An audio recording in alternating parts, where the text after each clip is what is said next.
தமிழர் ஆட்சி பார்த்துட்டு இருக்க எல்லாருக்குமே வணக்கம். சீமான் அவர்கள் ராஜ்மோகன் அவர்களை கடுமையா விமர்சனம் செஞ்சிருந்தாரு அப்படின்றது ஒண்ணு இருக்கு. கிட்டத்தட்ட நிறைய பள்ளிகளுக்கு எந்த ஒரு கேள்வியுமே கேட்காம 207 அரசு பள்ளி மூடுறதுக்கும் 1000 பள்ளிகளை திறப்பதற்குமான வேலைகளை ராஜ்மோகன் அவர்கள் செஞ்சிருக்காங்கன்னு சொல்லிட்டு சீமான் அவர்கள் கடுமையான விமர்சனம் வச்சிருந்தாரு அப்படின்றது ஒண்ணு இருக்கு. இது தப்பு தானே, இது இல்லைன்னு மறுப்பு தெரிவிச்சு ஒருத்தர் பேசுனீங்களா அப்படின்றது ஒண்ணு இருக்கு. ஏற்கனவே லயலமணியை வச்சு செஞ்சதுக்கு அப்புறம் இப்ப புது பீஸ் ஒன்று மாட்டி இருக்கு. அது ஜெகதீச பாண்டியன் பீஸ் தான். இந்த பீஸ் என்ன சொல்லியிருக்கு அப்படின்னு பாத்தீங்கன்னா சுகாதாரத்துறையின் அமைச்சர் அனுமதி வேணுமா, கட்டிட பண்பாட்டை குறித்து வட்டாட்சியர் அனுமதி வேணுமா, கட்டிடத்தின் உறுதி தன்மை குறித்து கட்டிட பொறியாளர் அனுமதி வேணுமா, இந்த 3 அனுமதி அவங்க கொடுக்கட்டும். நீங்க என்ன கொடுத்தீங்க? நீங்க முதல்ல கையெழுத்து போடாதானே இதெல்லாம் 2வது பட்சத்துல தானே வரப்போகுது. நீங்க தானே ஃபர்ஸ்ட் இதுக்கு கையெழுத்து போடணும். அதை கேட்டா பதில் இல்ல.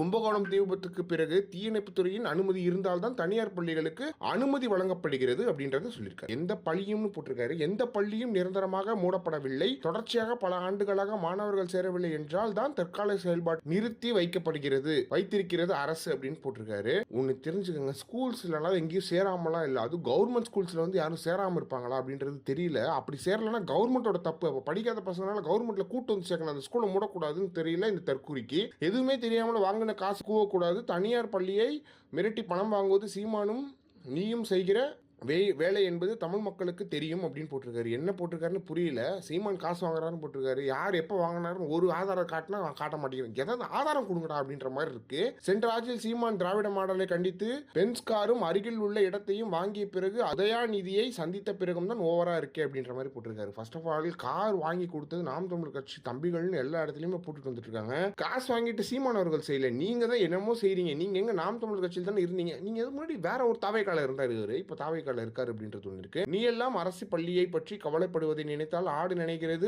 ஓனாய் கவலைப்படுவது போல் இருக்கிறது. நீயும் சீமான் சட்டத்திட்டத்தை ஒழுங்காக படிங்க அப்படின்ற மாதிரியான விஷயங்களை இவர் சொல்லியிருக்காரு. வா போன்னு பேசுறது ரொம்ப தவறான விஷயமா இருக்கு. எங்கேயாவது நாம் தமிழர் கட்சி தம்பிகள் வாங்க போங்கன்னு தவிர்த்து பேசியிருக்காங்களான்னு தெரியல. இவருக்கு அவ்வளவுதானே அறிவு அப்படின்றது ஒன்று இருக்கு. எனவே ஸ்கூல்ஸ் மூடினதை பத்தியோ ஸ்கூல்ஸ் திறந்ததை பத்தியோ இவருக்கு தெரியாது. தெரியும் வேலை இல்லை. இவருக்கு பேசணும், கண்மூடித்தனமா பேசணும், அடி வாங்கணும். இதை பத்தி நீங்க என்ன நினைக்கிறீங்க அப்படின்றத மறக்காம கமெண்ட் பாக்ஸ்ல சொல்லுங்க.